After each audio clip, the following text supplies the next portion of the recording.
Welcome back to PoPolitickin. I'm CP Johnson. Today we got a rapper spotlight that fits our lane. Self-help meets hip-hop, but it's gritty, it's reflective, and it's bar for bar.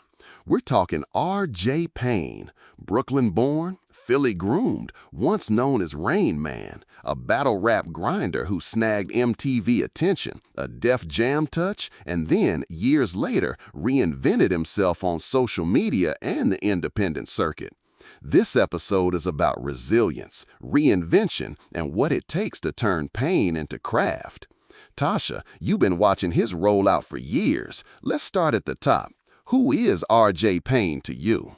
RJ Payne is a classic case of an MC who lived through different eras of this culture.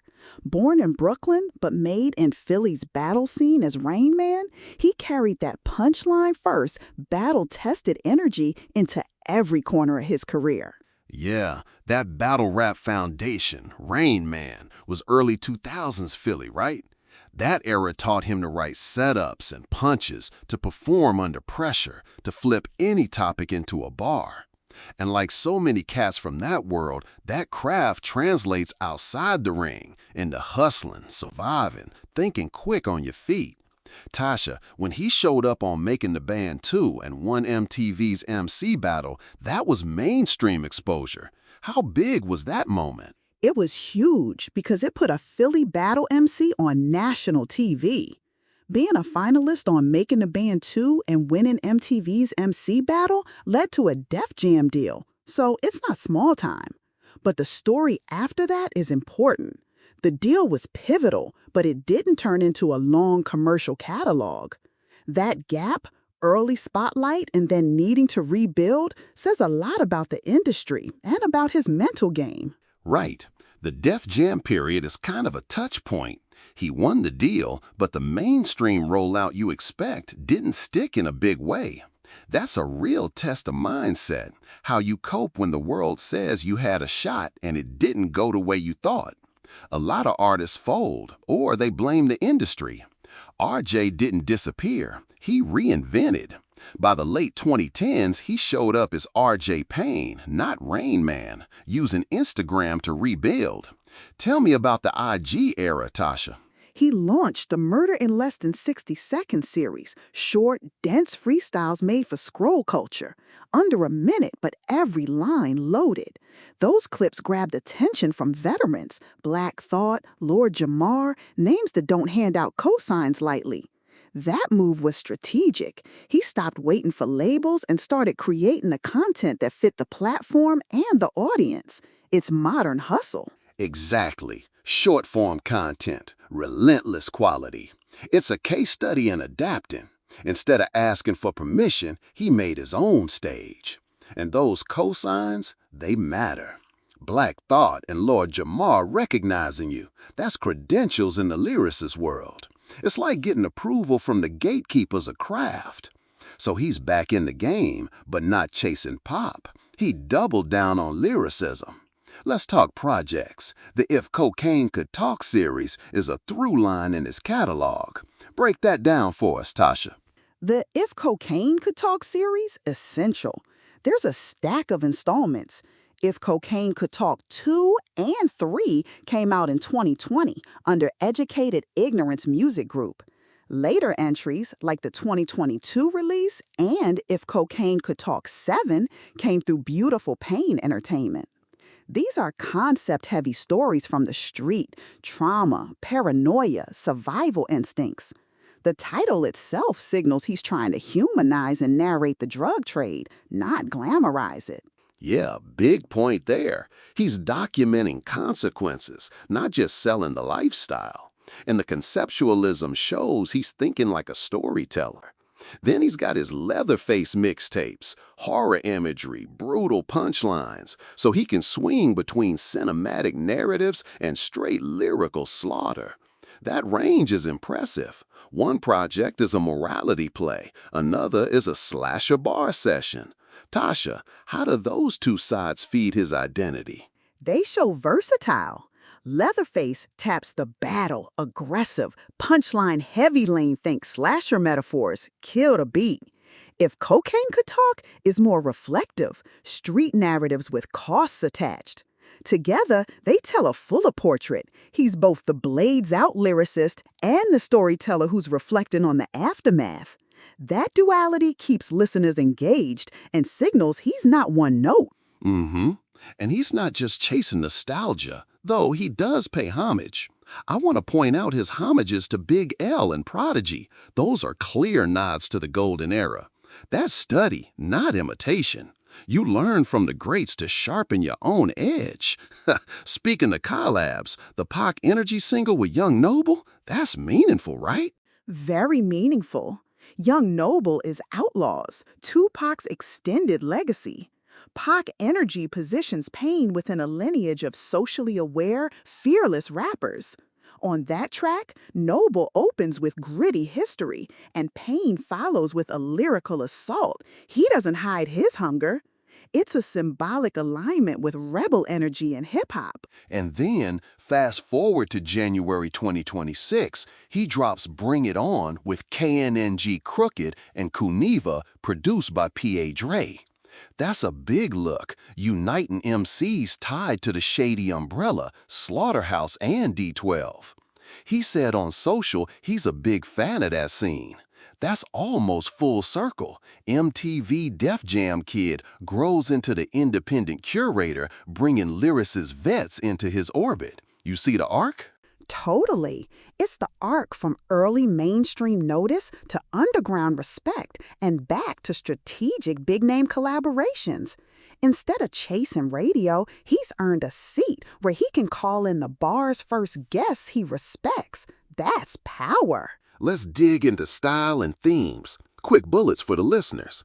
He's punchline heavy, aggressive delivery, multisyllabic schemes, strong storytelling. Thematically, he's on street narratives, trauma, conscience, and the craft obsession. He's not trying to be melodic trap, he's heavy on lyrical purity. Tasha, how does that position him in today's rap ecosystem? It positions him as a rapper's rapper. Maybe not mainstream chart-topping, but respected among purists. In an era where hooks and melody win streams, he chooses to be a cult legend.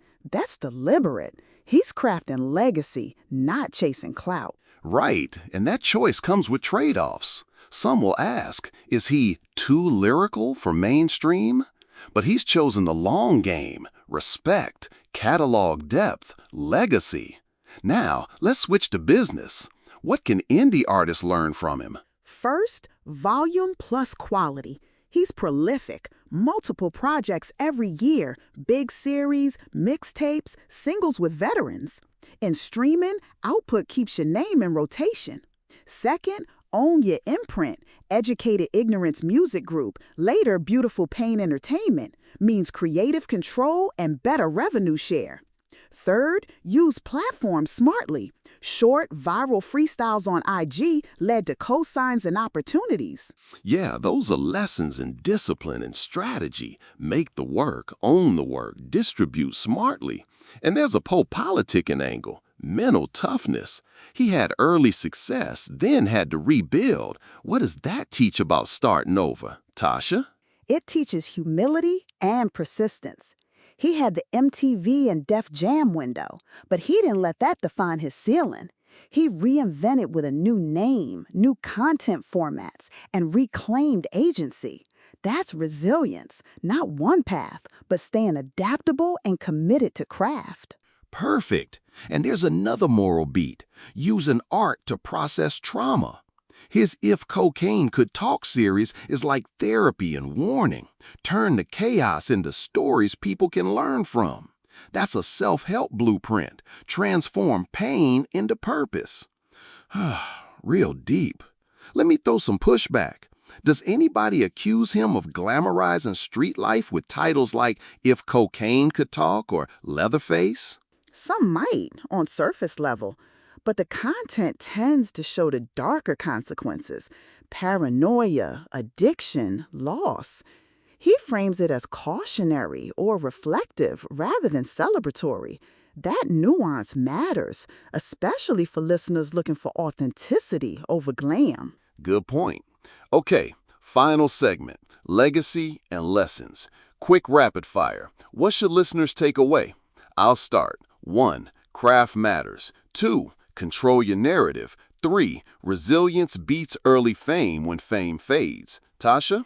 Add. Use platforms to your advantage. Don't wait for gatekeepers and study the greats. Homage is a form of training. Also, make your art a lesson. Turn trauma into teachable stories. Solid. Before we close, any favorite RJ Payne moment you want to call out? A bar, a tape, a collab? I point to the IG freestyle concept itself, murder in less than 60 seconds, as a defining moment. It's where modern strategy met old school craft, and the cosigns proved the method worked. Yeah, that was the pivot. And Bring It On in 2026? That shows he's still building bridges with vets and collecting respect. All right, wrap it up for the people. What's the TLDR, CP? Actually, CP? All right, TLDR. RJ Payne started as Rain Man, a Philly battle favorite, got MTV exposure, a Def Jam deal, then retooled into RJ Payne, relentless independent output.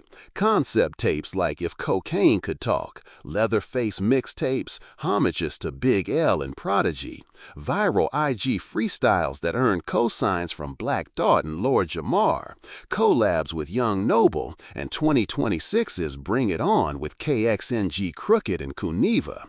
The lesson? Resilience, craft obsession, and strategic independence build a legacy even when mainstream fame doesn't come on schedule.